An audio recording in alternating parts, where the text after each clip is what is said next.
অন্যরা কেনাসন বেগুন গমাসন নে হর্ষবাজারের বেগুন চলে আসছেন ফাল্লার। আল্লাহু আকবার, আল্লাহু আকবার, আল্লাহু আকবার কবীরা। প্রিয় ভাইয়েরা, আপনারা সবাই ভালো আছেন? সবাই ভালো আছেন? আপনারা অনেক কষ্ট হয়েছে আপনাদের, আমি জানি। আর অল্প সময় একটু কষ্ট দিব। সকাল 10টা থেকে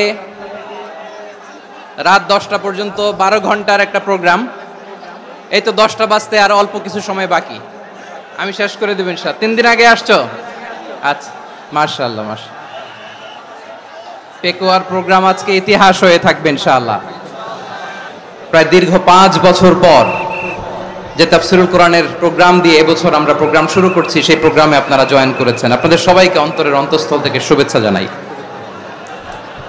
আমি অন্তরের অন্তঃস্থল থেকে শুভেচ্ছা জানাতে চাই আমার প্রিয় সাংবাদিক বন্ধুদের, electronics media, printing media, YouTuber ভাইদের। আজকে এই প্রোগ্রামের শান্তি শৃঙ্খলা নিরাপত্তার দায়িত্বে নিয়োজিত ছিল পুলিশ বাহিনী, বিডিআর বাহিনী, তারপরে র্যাব, দেশপ্রেমিক সেনাবাহিনী এবং পেকুয়ার ভলান্টিয়ার্স ভাইয়েরা, যারা যেভাবে আজকের প্রোগ্রামকে সার্থক করার জন্য আপনারা শ্রম দিয়েছেন, সময় দিয়েছেন, মেধা দিয়েছেন, উপস্থিত হয়ে প্রোগ্রামকে সার্থক করেছেন, আমি সবাইকে শুভেচ্ছা এবং মোবারকবাদ জানিয়ে শুরু করতে চাই। সম্মানিত ভাইয়েরা, আমাদের সময় হাতে খুব কম। বড় তাফসিল প্রোগ্রামগুলোর সবচেয়ে বড় ক্রাইসিস বা প্রবলেম হচ্ছে এখানে শোডাউন থাকে বেশি, ইউটিউবার থাকে বেশি, নিউজ কাভারেজ বেশি, কিন্তু মন খুলে প্রাণ খুলে নিঝুম নিস্তব্ধ একটা পরিবেশে কথা বলার যে সুযোগ, সেটা হয়ে ওঠে না। কিন্তু আমরা একটু কষ্ট করলে, একটু স্যাক্রিফাইস করলে এটা সম্ভব।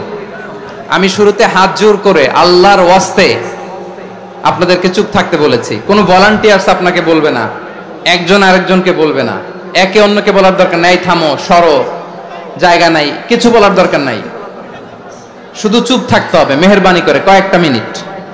আল্লাহর ওয়াস্তে যদি মেহেরবানি করে চুপ থাকতে পারেন, কয়েকটা কথা শেয়ার করবো ইনশাআল্লাহ। এইদিকে চুপ হয়ে গেছে মাশাআল্লাহ, এই দিকটাতেও আল্লাহর ওয়াস্তে ধাক্কা ধাক্কি, জায়গা না হলে পেছনে চলে যাও। আমাকে দেখা লাগবে জরুরি না তো, এলইডি আছে, ওখানেও দেখা যাবে, ওখানে চলে যাও। ধাক্কা ধাক্কি করে ঘেমে ঘরমাক্ত হয়ে কি একটা কঠিন অবস্থা। শীতের সিজন মনে হয়, আমি তো ঘামতেছি। হ্যাঁ, ফ্যানটা বাড়াই দিতে হবে, ঘামতেছি টোটালি। র্যাবের ভাইয়েরা কি পরিমাণে কষ্ট স্বীকার করেছে আমাকে এখানে উঠাতে, যে এটা বলে বোঝানোর মতো না। তো আমাদের দেশের ভাইয়েরা ইমোশনাল, আবেগী, অনেক আবেগ দিয়ে অনেক কিছু আমরা হারাই, ভুল করি, আমরা বুঝি না, লং রানে আমরা চিন্তা করতে পারি না। একটা নিঝুম নিস্তব্ধ পরিবেশ যদি দেয়া যেত, কথা বলতে পারতাম, লক্ষ লক্ষ কোটি কোটি মানুষ, সারা পৃথিবীর মানুষ এটা শুনতো, মানুষের মন মস্তিষ্ক চিন্তা মননে পরিবর্তন আসতো। কিন্তু ধাক্কা ধাক্কি করে আসতে আসতে আমাদের মাইন্ড ডিস্টার্ব হয়ে যায়। কিছু বুলেট পয়েন্ট সাজিয়ে নিয়ে আসছে, যেটা বলবো এটা ব্রেন থেকে হারিয়ে যায়, আর মনে রাখতে পারি না। জান নিয়েই তো টানাটানি, আমি মনে রাখবো কি? জান নিয়ে টানাটানি। তো যদি আমরা প্রতিটা বড় বড় পাবলিক ইভেন্টে যদি এরকম করি, আমাদের পক্ষে কি আর ময়দানে কথা বলা সম্ভব হবে? বাধ্য হয়ে পরে ফেসবুকে ঘোষণা দিব যে আমি আর তাফসির মাহফিলে নাই, আমি মসজিদের হালাকা করব, 20 জন নিয়ে আমি দাওয়াতি কাজ করব, যথেষ্ট, গুড ইনাফ। এটাই আপনারা চান নাকি? এটাই চান? তো একটু মেহরবানি করে চুপ করা যাবে না? জায়গা না হলে পেছনে চলে যান, কিন্তু যারা থাকবেন চুপচাপ, আওয়াজ করা যাবে না। আল্লাহর ওয়াস্তে, আল্লাহর ওয়াস্তে অনুরোধ করার পরে যদি এটা ভায়োলেট করেন, জবাব দিতে হবে আল্লাহর কাছে। খবরদার, আল্লাহর ওয়াস্তে বলেছি, আওয়াজ করা যাবে না। ভাইয়েরা, এইভাবে আলোচনা করা যায় না, মেহেরবানি করে আওয়াজ করবেন না। আমার দিকে তাকান। আজকে যে টপিকটা নিয়ে আমি আপনাদের সামনে কথা বলবো, সেটা হচ্ছে আমাদের ধর্মীয় জীবনে, সামাজিক জীবনে, রাষ্ট্রীয় জীবনে ঐক্যবদ্ধ থাকার গুরুত্ব। The importance of unity in our life. আমরা ঐক্যবদ্ধ থাকতে চাই কি চাই না? এই আপনাদের গলার আওয়াজ। আমরা ঐক্যবদ্ধ জীবন যাপন করতে চাই কি চাই না? চাই। ঐক্যের কোনো বিকল্প নাই। গত 50 বছর তো দেখেছি এ ডিসইউনিটি, অনৈক্য, বিভেদ, বিচ্ছিন্নতা আমাদেরকে কোথায় নিয়ে গিয়েছে। এই যে দেখেন কিছুদিন আগে আমাদের বর্তমান নেতা ডক্টর ইউনূস উনি সব রাজনৈতিক নেতৃবৃন্দদেরকে ডেকেছেন একটা ইস্যুকে কেন্দ্র করে। তার মানে গোটা বাংলাদেশ এক হয়ে গিয়েছে। আমরা সবাই উদ্বেলিত হয়েছে, উচ্ছ্বসিত হয়েছে, ঠিক কিনা বলেন? রাজনৈতিক নেতাদেরকে ডেকেছেন উনি, আমরা এক হয়েছি। এরপরে ধর্মীয় অঙ্গনের যে লিডাররা, বিভিন্ন ধর্মের, শুধু মুসলিম না, সবাইকে ডেকেছেন, আমরা ঐক্যবদ্ধ হয়েছি। এটাকে বলে ন্যাশনাল ইউনিটি, জাতীয় ঐক্য। যে কোনো ধরনের কনস্পাইরেসি, ষড়যন্ত্র, আধিপত্যবাদ মোকাবেলায় জাতীয় ঐক্যের চেয়ে মোক্ষম হাতিয়ার আর নাই। আমাদের একটা প্রতিবেশী দেশ আছে, আমরা আমাদের দেশ নিয়ে যত ভাবি তারা তার চেয়ে বেশি ভাবে। কথা বুঝতেছেন না? আরো ভেঙে বলতে হবে। আমরা আমাদের দেশ নিয়ে যত উদ্বিগ্ন, এদের আরো টেনশন বেশি। বলেন আমাদের দেশে শান্তি আছে না নাই? আমরা হিন্দু মুসলিমে কখনো দাঙ্গা লাগে? আসতে বলেন কেন লাগে? ওদের পূজা পার্বণে আমাদের মাদ্রাসার ছেলেরা যে পাহারা দেয়, চিল্লায় বলেন ঠিক কিনা? আমাদের তাফসির মাহফিলের সময় ওরা ডিস্টার্ব করেন, ঢোল বাজায় না। ওদের পূজা পার্বণের সময় আমাদের তাফসির মাহফিলের ডেট হলে আমরা চেঞ্জ করে দেই। সুবহানাল্লাহ, কি সাম্প্রদায়িক সম্প্রীতির রোল মডেল। আর ওই বাংলাদেশের ব্যাপারে তারা অনেক ডিসইনফরমেশন ছড়াচ্ছিল। ভারতের অনেকগুলো গণমাধ্যম, আমি জেনারেলাইজ করব না, আমাদের প্রতিবেশী দেশের সব গণমাধ্যমকে আমি দোষ দিতে চাই না, অনেকগুলো গণমাধ্যম তারা ডিসইনফরমেশন শেয়ার করেছে। ডিসইনফরমেশন আর মিস ইনফরমেশনের পার্থক্য আছে। মিস ইনফরমেশন না জেনে ভুল বুঝে একটা মিথ্যা বা ভুল তথ্য ছড়িয়ে দেয়া, এটার ক্ষমা আছে, এটার কি আছে? আর ডিসইনফরমেশন মানে ইচ্ছা করে, প্ল্যান করে, ম্যাপ করে, ছক এঁকে মিথ্যা, গুজব, রটনা সোশ্যাল মিডিয়ায় ছড়ানো, এটার ক্ষমা আছে? আওয়াজ করে বলেন ক্ষমা আছে? ভারতের কিছু গণমাধ্যম তাই করেছে, আমরা ব্যথিত হয়েছি, আমাদের হৃদয়ে রক্তক্ষরণ হয়েছে।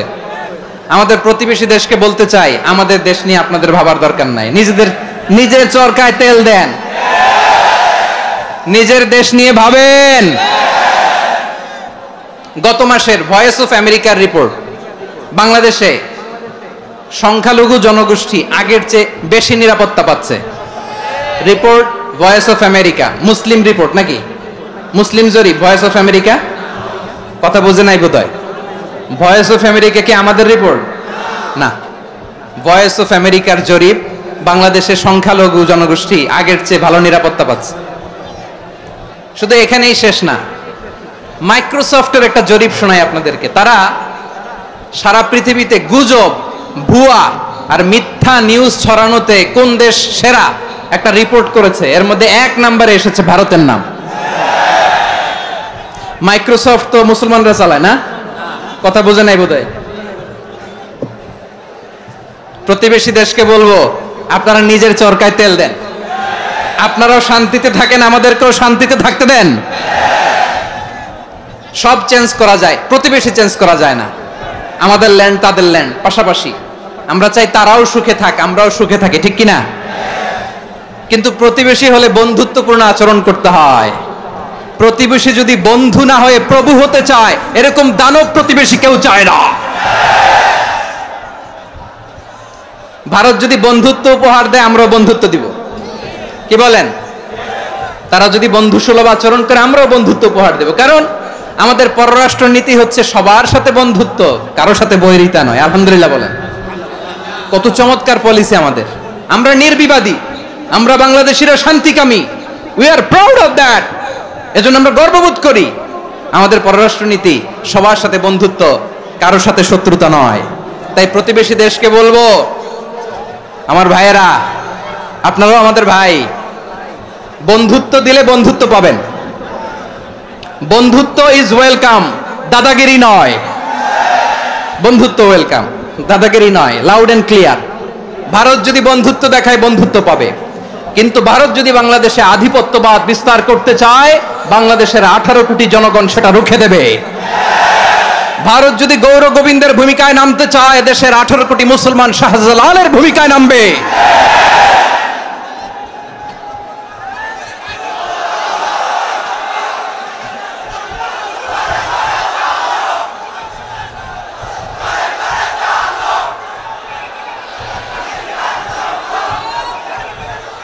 প্রিয় ভাইয়েরা, আমরা বন্ধুত্বে বিশ্বাসী, শত্রুতায় নই, ঠিক কিনা বলেন? আল্লাহ আমাদেরকে বোঝার তৌফিক দান করুক। তাহলে এই যে তারা বলেছে এদেশে সংখ্যালঘুরা কষ্টে আছে, দুঃখে আছে, এটা কি ঠিক? বলেন, এটা কি ঠিক? না, তারা ডিসইনফরমেশন শেয়ার করেছে, এটা ঠিক নয়। আমার প্রতিবেশী বন্ধু রাষ্ট্রকে বলবো, আপনারা এটা করবেন না, এটা করবেন না। আমরা শান্তিতে আছি, আপনারাও শান্তিতে থাকেন, আমাদেরকেও শান্তিতে থাকতে দেন। এই যে চিটাগাংয়ের অ্যাডভোকেট আলিফ হত্যাকাণ্ডে গোটা বাংলাদেশ আমরা ধৈর্যের পরাকাষ্ঠা দেখিয়েছি, চিল্লায় বলেন ঠিক কিনা?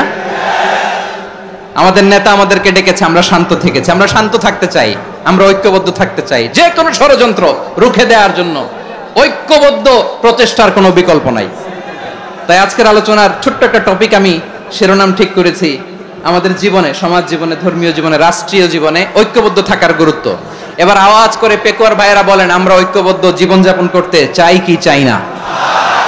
আল্লাহ তাআলা সে নির্দেশনাই দিচ্ছেন। আল্লাহ তাআলা ইরশাদ করছেন, ওয়া'তাসিমু বিহাবলিল্লাহি জামিআন ওয়া লা তাফাররাকু ওয়াযকুরু নি'মাতাল্লাহি আলাইকুম إذ كنتم أعداء فألف بين قلوبكم فأصبحتم بنعمته إخوانا وكنتم على شفا حفرة من النار فأنقذكم منها كذلك يبين الله لكم آياته لعلكم تهتدون الله أكبر পড়েন। আল্লাহ বললেন, ও গোলামেরা শোনো, ওয়া'তাসিমু বিহাবলিল্লাহি জামিআ, ও আমার গোলামেরা সবাই মিলে আল্লাহর রশিকে আঁকড়ে ধরো। আল্লাহর রশি হলো ইসলাম, আল্লাহর রশি হলো কোরআন। আল্লাহ বললেন কোরআনকে আঁকড়ে ধরো, ইসলামকে আঁকড়ে ধরো। একা একা আঁকড়ে ধরলে চলবে না, জামিয়া, সবাই মিলে আঁকড়ে ধরো। এই আদেশটা আমাদের জন্য দান করেছেন কে? আল্লাহ তাআলার নির্দেশ, ওয়া'তাসিমু বিহাবলিল্লাহি জামিআ, সবাই মিলে আল্লাহর রশিকে আঁকড়ে ধরো। হাবলুল্লাহ মানে আল্লাহর রশি, হাবলুল্লাহ মানে কি? রশি। এই হাবলুল্লাহ আল্লাহর রশি বা আল্লাহর রজ্জু দ্বারা উদ্দেশ্য হচ্ছে ইসলাম। আল্লাহর রশি দ্বারা উদ্দেশ্য কি? তাফসিরে অনেক ব্যাখ্যা এসেছে। এইরকম পরিস্থিতিতে তাফসিরের সূক্ষ্ম সূক্ষ্ম বিষয়গুলো আমরা শোনাতে চাই, কিন্তু পরিবেশ হয়ে ওঠে না। আল্লাহর রজ্জু বা আল্লাহর রশি দ্বারা উদ্দেশ্য হচ্ছে ইসলাম। আল্লাহর রজ্জু বা আল্লাহর রশি দ্বারা উদ্দেশ্য হচ্ছে কোরআন, কারণ কোরআন আমাদেরকে ঐক্যবদ্ধ করে, ইসলাম আমাদেরকে ঐক্যবদ্ধ করে। চিল্লায় বলেন ঠিক কিনা? এজন্য আল্লাহ বললেন, তোমরা আমার রশিকে আঁকড়ে ধরো, বিচ্ছিন্ন হয়ে না। আমার দেয়া নেয়ামতগুলো স্মরণ করো। যখন তোমরা ছিলে শত্রু, তোমাদের মধ্যে হৃদয়ে আমি আল্লাহ ভালোবাসা ঢেলে দিলাম, ফলে তোমরা সবাই ভাই ভাই হয়ে গেলে। তোমরা সবাই ছিলে জাহান্নামের কিনারায়, জ্বলন্ত অগ্নিকাণ্ডের পাশে। আমি আল্লাহ দয়া করে ঈমানের বদৌলতে তোমাদেরকে আগুন থেকে ফেরালাম। আমি আল্লাহ দয়া করে তোমাদেরকে জান্নাতের পথ দেখিয়ে দিলাম। সুবহানাল্লাহ পড়েন। এমন পথ দেখালাম যেই পথ তোমাদেরকে জান্নাতে নিয়ে যাবে, পথের দিশা তোমরা পাবে। লাআল্লাকুম তাহতাদুন। প্রিয় ভাইরা, তাহলে আমাদের যে ঐক্যবদ্ধ থাকতে হবে, এই নির্দেশটা কার? নাকি মন মতো আমি বানায় বলতেছি? আওয়াজ করে বলুন, নির্দেশটা কার? আল্লাহর। তাহলে আমাদেরকে ঐক্যবদ্ধ জীবন যাপন করতে হবে। প্রিয় ভাইরা, ইসলাম আমাদেরকে ঐক্যবদ্ধ করে। ইসলাম আমাদেরকে কি করে? সংঘবদ্ধ করে, ঐক্যবদ্ধ করে। বিচ্ছিন্ন হওয়া যাবে না। বিরোধ, বিচ্ছিন্নতা, মতানৈক্য, এগুলো আমাদেরকে ধ্বংস করে, আমাদেরকে দুর্বল করে। আর আমাদের ঐক্যবদ্ধ প্রচেষ্টা আমাদেরকে বিজয়ের দিকে এক ধাপ এগিয়ে নেয়। চিল্লায় বলেন ঠিক কিনা? এজন্য আল্লাহ বললেন, ওয়া'তাসিমু বিহাবলিল্লাহি জামিআ, তোমরা আল্লাহর রশিকে আঁকড়ে ধরো, তোমরা ঐক্যবদ্ধ জীবন যাপন করো, তোমরা বিচ্ছিন্ন হইও না। বিচ্ছিন্ন হইলে লস, ঐক্যবদ্ধ হলে সেখানে কল্যাণ আছে না নাই? মাইকে কি সমস্যা?